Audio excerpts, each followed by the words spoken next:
부활주일 하면 생각나는 게 있죠? 뭐가 생각나죠? 계란 생각나죠? 어제 여기 자주 머리를 자르는 미용실 사장님에게 계란을 갖다 줬어요. 그랬더니 물어봐요. 아니, 왜 부활절에는 계란을 먹습니까? 그렇게 물어보더라고요. 여러분, 왜 계란을 먹을까요? 계란이 맛있어서? 그게 아니고 상징이죠. 새 생명의 탄생을 상징합니다. 또 어떤 분들은 그런 이야기 하시는 분들도 있어요. 이제 부활절 이렇게 치면 영어로 이스터라는 말이 나와요. 이스터는 사실 우상 숭배하는 그런 날입니다. 이교도의 축제일이죠. 그런데 부활절을 이스터 이렇게, 그리고 이제 외국 사람들은 우리는 메리 크리스마스 하는데 이제 어느 날부터 해피 크리스마스 이렇게 바뀌었죠. 이 이스터도 해피 이스터 이렇게 한대요. 그런데 중요한 것은 뭐 이스터를 하든 계란을 먹든 그게 중요한 게 아니죠. 중요한 것은 주님께서 다시 살아나셨다라는 것이 중요한 것입니다.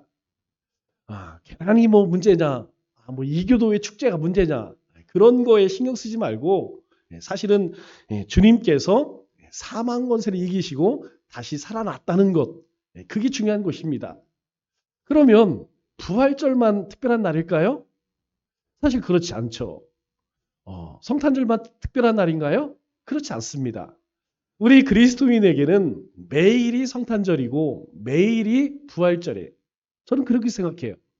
우리가 아침에 눈을 뜰 때 저는 항상 하나님 앞에 감사하는 것이 하나님 새날 주심을 감사합니다.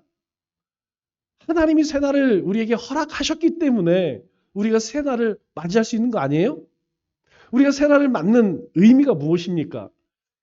그냥 매일매일 우리에게 주어진 날을 살아가는 것이 아니라 우리는 그 부활하신 주님 안에서 부활의 생명을 가지고 다시 새날을 맞이했기 때문에 매일 하루가 소중한 것이죠. 그래서 매일이 사실은 부활절입니다. 부활절만 특별한 날이 아니라 그리스도인에게 매일은 사실 부활절 같은 그런 날이죠. 지금까지 밝혀진 바로는 바다에는 10만 3천 종의 조개가 살고 있다고 그래요. 그 중에 진주를 만들 수 있는 조개는 이 가운데에서 1% 정도 된다고 합니다. 그런데 그 1% 조개도 저절로 만드는 것이 아니라 그 안에 조개살을 찢는 그런 고통을 통해서 영롱한 진주를 만든다고 그래요. 2025년 작년 기준 통계를 보니까 세계 인구는 약 82억 명 정도 됩니다. 굉장히 많이 늘었죠? 81억 9천만 명, 82억 명이 되었어요. 그 가운데에서 기독교인은 26억 4,500만 정도 된다고 그래요. 26억 정도. 그런데 그 기독교인들 가운데에서도 개신교인, 즉 뭐 우리 러시아 정교회나 카톨릭을 빼고 우리 개신교, 프로테스탄트만 11억 정도 된다고 합니다. 11억. 사실 인구에 비하면 그렇게 많은 숫자는 아닙니다. 그런데 그 11억 그리스도인 가운데에서 진주를 품은 그리스도인은 여러분 몇 명이나 될까요? 그리스도의 삶에도 기쁨이 있고 행복의 순간만 있는 것이 아닙니다. 우리의 삶에도 아픔과 고난의 순간들이 숱하죠. 사실 이 즐겁고 행복한 순간보다 어려운 순간들이 근심하고 염려하는 그런 시간들이 훨씬 더 많은 것 같아요.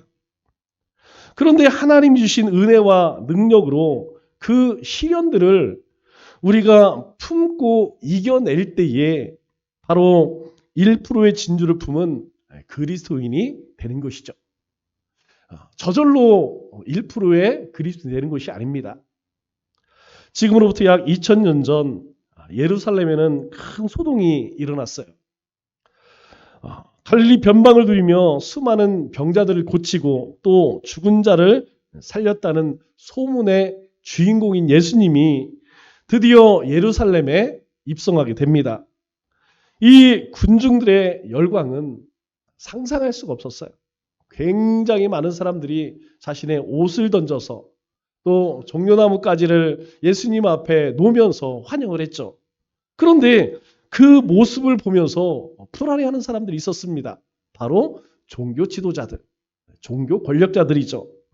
그들은 그 환영받는 예수님을 바라보면서 저 사람은 반드시 죽여야겠다. 그렇게 결심을 하게 되죠. 감람산에서 기도하시던 예수님은 금요일 밤에 체포되셨습니다. 그리고 이른 새벽 3번의 재판과 그리고 십자가 판결 그리고 골고다에서 곧바로 처형을 당하십니다. 무덤 앞에는 사망한 경기가 섰고 모든 것이 다 끝난 것처럼 그렇게 보였습니다. 그래서 제자들은 다 뿔뿔이 흩어졌어요. 그들은 대부분 어부였죠. 어부였던 제자들은 3년 전에 버렸던 그물을 다시 잡게 됩니다.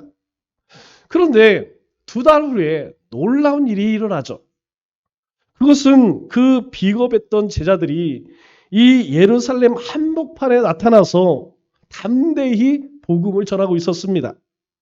하루에 3,000명이 회개하고 안전뱅이가 고침을 받고 예수님을 따르는 무리가 1만 명이 넘는 놀라운 기적과 같은 일들이 일어났죠. 그런데 이 베드로와 요한, 자신들을 죽일 수 있는 이 권력자들 앞에서 조금도 두려워하지 않았다는 것입니다. 그러면 무엇이 이들을 이처럼 극적으로 변화시켰을까요? 그 이유는 하나입니다. 바로 예수님의 부활이죠. 만일 예수님이 부활하지 않았다면, 예수님이 다시 사지 않았다면 제자들은 이전 자신들이 하던 그 일을 하면서 그렇게 살았을 것입니다. 그런데 부활하신 예수님을 만나고 그들의 삶은 완전히 바뀌었죠. 그런데 아직도 많은 사람들은 예수님의 부활을 믿지 않습니다. 그러나 분명한 사실은 예수님의 부활은 단순한 종교적 믿음이 아니라 역사적 사실이라는 것이죠. 그러면 이 사실이 예수님의 제자들과 우리의 삶을 어떻게 바꿨을까요? 먼저 예수님의 죽음은 완벽하게 확인된 사실이라는 것입니다. 십자가에 달리시기 전 예수님은 가죽의 소뼈와 그리고 납덩이를 달아 만든 채찍으로 무려 40대를 맞았습니다. 그래서 살이 갈기갈기 찢어지는 형벌을 받으셨죠. 그렇게 쇠약해진 몸으로 골고다까지 십자가를 지고 가셨지만 결국 힘에 붙여서 이 구른의 시몬이 십자가를 대신 져야 했습니다. 예수님이 숨을 거두시고 시체를 내리시기 전 백부장은 직접 창으로 예수님의 옆구리를 찌르며 예수님이 정말 죽었는지 예수님의 죽음을 확인했죠. 그리고 예수님의 무덤은 커다란 돌로 막혔고 로마 군인들이 삼엄하게 경비를 섰습니다. 제자들이 시체를 훔쳐갈 것을 미리 막기 위해서 이 유대 종교 지도자들은 직접 빌라도에게 요청을 하여서 조치한 것이죠. 조작의 가능성은 아예 차단되었다는 것입니다. 그럼에도 불구하고 예수님의 무덤은 비어 있었습니다. 오늘 10절 말씀을 보니까 이렇게 말씀합니다. 너의 모든 이스라엘 백성들은 알라.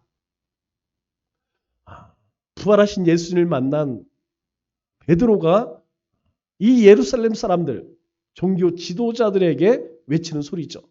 너희가 십자가에 못 박고 하나님이 죽은 자 가운데 살리신 나사렛 예수 그리스도의 이름으로 이 사람이 건강하게 되어 너희 앞에 섰느니라.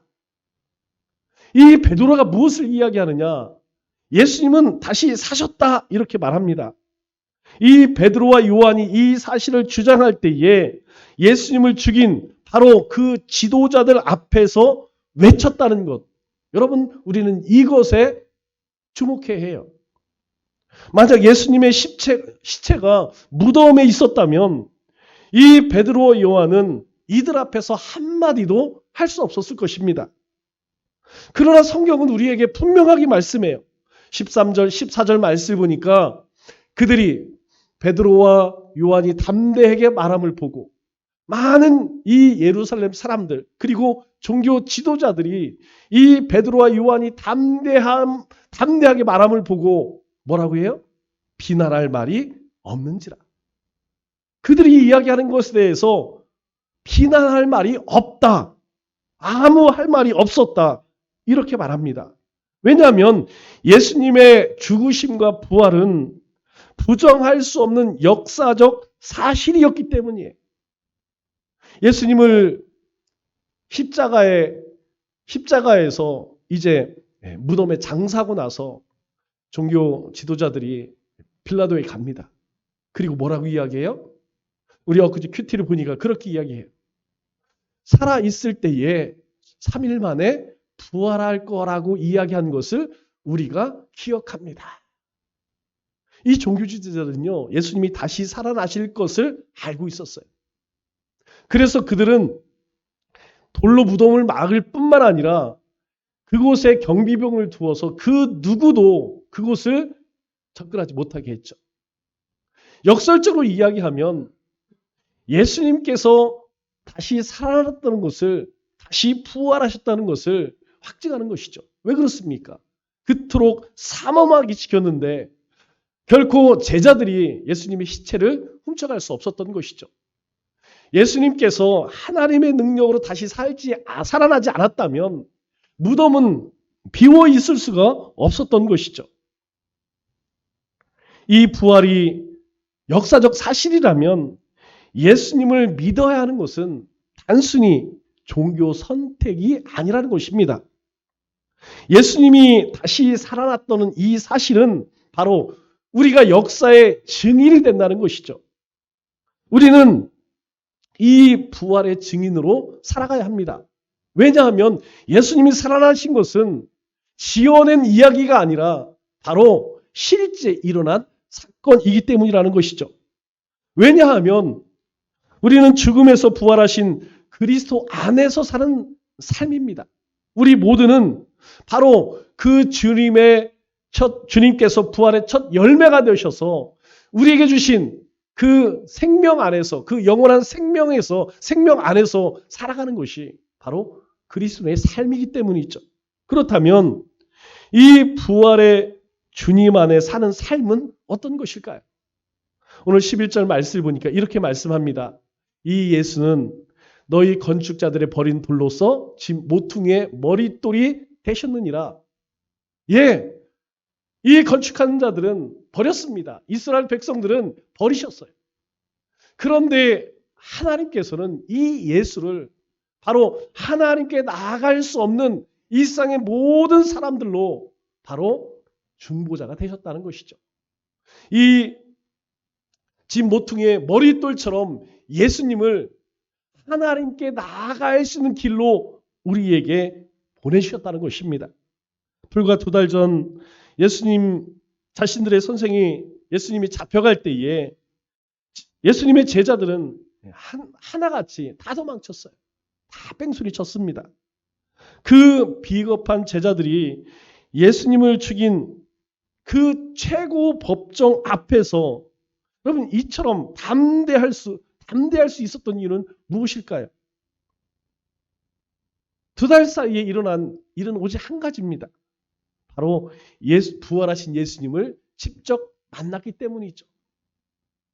이들이 이렇게 자신 있게 이야기할 수 있었던 것은 바로 부활하신 주님을 그들이 직접 만났기 때문이죠. 예수님의 제자들은 부활하신 예수님을 직접 눈으로 보았습니다.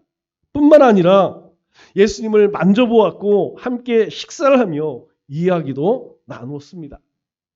40일 동안 나타나셨던 그 부활의 주님을 경험한 제자들은 이사야의 말씀을 비로소 깨닫게 되었죠. 이사야 선지자가 우리에게 뭐라고 말씀하셨습니까? 우리 이사야 53장 5절 말씀을 보면 그가 찔림은 우리의 허물 때문이요. 그가 상함은 우리의 죄악 때문이라. 그가 징계를 받음으로 우리는 평화를 누리고 그가 채찍에 맞음으로 우리는 나음을 받았도다. 예수님께서 재판을 받으시고 채찍에 맞으실 때에 십자가를 지고 골고다 언덕을 오르실 때에 몰랐습니다. 제자들은 몰랐어요. 도대체 이 말의 의미가 무엇인지, 예수님께서 그토록 순환 당하실 것을 이야기한 것을 제자들은 이해를 하지 못했어요. 그런데요, 부활하신 주님을 만난 이 예수님의 제자들은 비로소 이해가 된 거예요. 내가 왜 길이요 진리요 생명이라고 했는지, 예수님이 아니면 그 누구도 하나님 앞에 나아갈 수 없다고 하신 말씀, 예수님이 왜 십자가를 지셨는지, 왜 찔림을 당하시고 왜 채찍에 맞으셨는지, 부활하신 주님을 만나고 나서 그들은 그것이 이해가 됐던 것이죠. 뿐만 아니라 예수님께서 이 베다니에서 하셨던 약속의 말씀이 이 제자들의 마음에 다시 살아났습니다. 요한복음 11장 25절 26절 말씀을 보니까 예수님께서 이렇게 이야기해요. 나는 부활이요 생명이니 나를 믿는 자는 죽어도 살겠고 무릇 살아서 나를 믿는 자는 영원히 죽지 아니하리니 너희가 이것을 믿느냐. 그때는 예수님께서 물으시니까 아마 의미는 잘 모르지만 물으시니까 마지못해 대답했을 것입니다. 예, 그렇게 믿습니다. 그러나 예수님께서 다시 살아나시고 이 말씀을 기억할 때, 아, 주님이 정말 부활이요 생명이구나. 그 주님 안에서 우리는 죽어졌고 다시 살아났구나 라는 것을 그들은 비로소 깨닫게 된 것이죠. 이 말씀이 이제는 현실이 되었다는 것입니다. 예수님이 죽음을 이기고 부활하셨기에 이 제자들도 함께 그 주님 안에서 부활한다는 확신이 생긴 것이죠. 그래서 이제 이들에게는 죽음이 두렵지 않습니다. 죽음이 두렵지 않기 때문에 다른 것은 두려울까요? 그렇지 않죠. 죽음이 두렵지 않기에 이들에게는 아무것도 두렵지 않았던 것입니다. 그래서 베드로는 오늘 12절에 온 세상을 향해서 이렇게 선언하죠. 우리 다 같이 읽겠습니다. 시작. 다른 이로서는 구원을 받을 수 없나니 천하 사람 중에 구원을 받을 만한 다른 이름을 우리에게 주신 일이 없습니다. 부활하신 주님을 이들이 만나고 나서 이들은 외칩니다. 다른 이로서 구원을 얻을 수 없다. 너희들이 그렇게 열심히 율법을 지키고 너희가 그렇게 열심을 다해도 그 열심이 우리에게 구원을 주는 것이 아니다.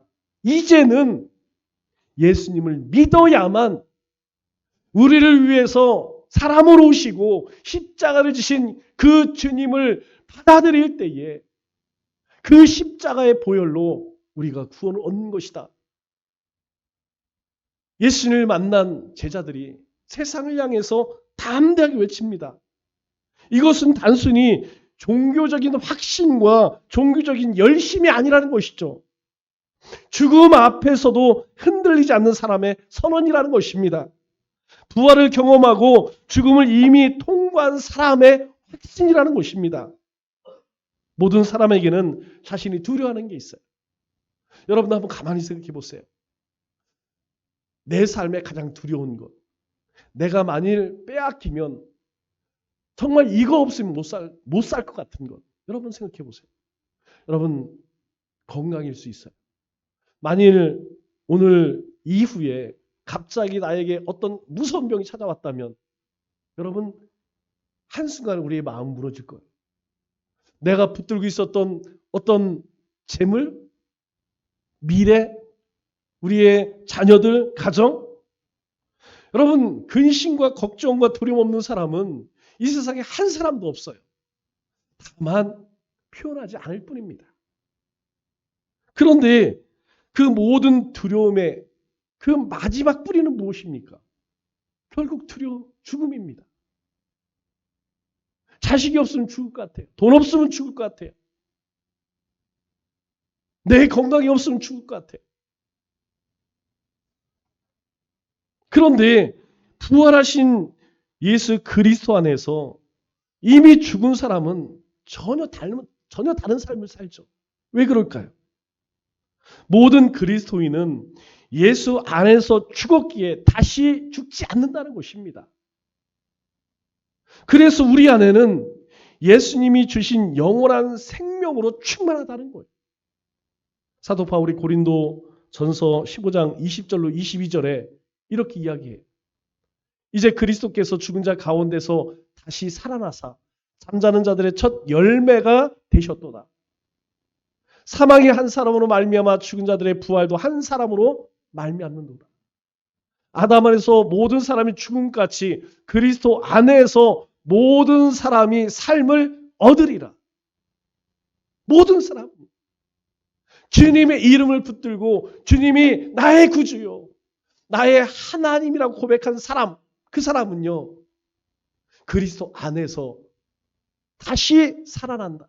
영원한 생명을 주셨다고 말씀합니다. 여러분, 이 말씀을 받고 이야기하면 우리 모두는 사다 주구나 하나님의 소유라고 말씀하는 거예요.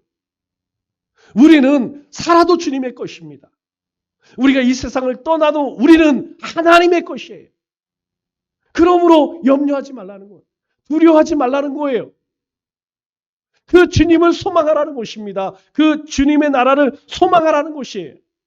그래서 주님의 부활의 진리는 2000년이 지난 오늘 우리에게도 동일하게 역사하는 것입니다.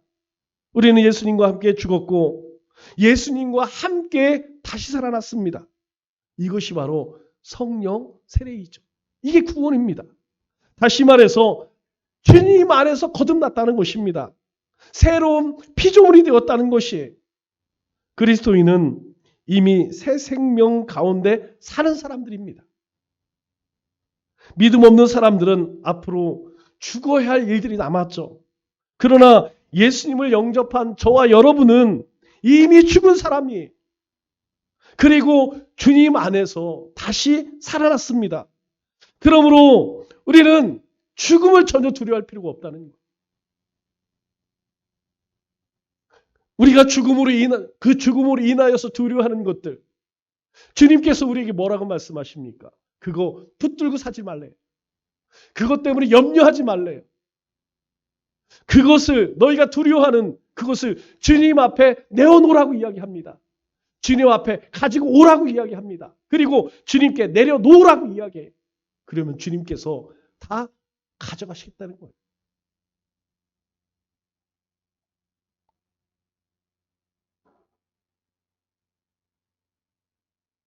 이것이 부활 안에 사는 사람들의 진정한 힘이고 능력이라는 것입니다. 부활의 진리 안에 살면 이 땅의 소리를 두렵게 할 것이 아무것도 없다는 것이, 관계가 두렵지 않습니다. 여러분, 사람들이 참 중요하게 여기죠. 그래서 관계를 굉장히 두려워해요. 건강을 두려워합니다. 경제적 어려움을 두려워해요. 그러나 주님께서 걱정하지 말래. 이런 것이 우리를 절대 해할 수 없다고 말씀합니다. 왜 그럴까요? 고린도후서 5장 17절에 주님은 우리에게 말씀합니다. 그런즉 누구든지 그리스도 안에 있으면 새로운 피조물이라. 이전 것은 지나갔으니 보라 새 것이 되었도다. 우리는 새 것이 되었다는 거예요. 새로운 피조물이 되었다는 것입니다. 이전 하나님 없을 때처럼 그렇게 세상 것을 향하여서 세상 사람들이 추구하는 것, 이제 더 이상 그것 쫓아가지 않는다는 거예요.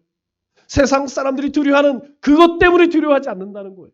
왜? 새로운 피조물이 되었다는 것입니다. 새 것이 되었다는 것이에요. 우리는 이미 죽은 사람들입니다. 그러므로 죽을래야 죽을 수 없는 사람이라는 것이죠. 이 담대함이 생길 때에 우리는 진정한 자유를 누리게 되는 것이죠. 그리고 이 자유로운 삶을 통하여서 세상의 부활의 증인으로 살아갈 수 있게 되는 것입니다. 그래서 사도 바울이 우리에게 뭐라고 고백합니까? 로마서 8장 35절에 이렇게 이야기합니다. 누가 우리를 그리스도의 사랑에서 끊으리요? 환난이나 공고나 박해나 기근이나 적신이나 위험이나 칼이랴. 이 세상의 모든 사람들이 두려워하는 것, 그것이 우리를 하나님의 사랑에서, 그리스도의 사랑에서 끊을 수 없다고 우리에게 말하고 있어요. 또 38절에 뭐라고 말합니까? 높음이나 깊음이나 다른 어떤 피조물이라도 우리를 우리 주 그리스도 예수 안에 있는 하나님의 사랑에서 끊을 수 없으리라.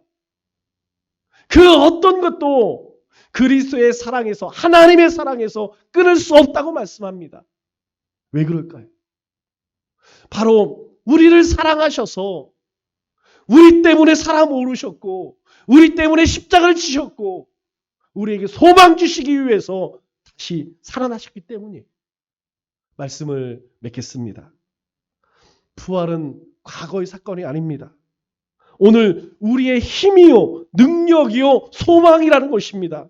우리는 이미 주님과 함께 죽고 다시 살아났습니다. 이 정체성이 모든 두려움을 이기게 하는 것이죠. 그리고 새로운 소망을 품게 합니다. 부활은 2000년 전 예루살렘 무덤에서 일어난 과거의 사건이 아닙니다. 이것은 오늘 이 자리, 우리의 삶 속에서 역사하시는 하나님의 살아있는 능력이라는 것입니다. 이 부활의 능력으로 죄를 이기고 세상을 이기고 모든 악한 권세를 이기고 부활의 증인으로 사시는 우리 믿음의 권속들 되시길 주님의 이름으로 축원합니다.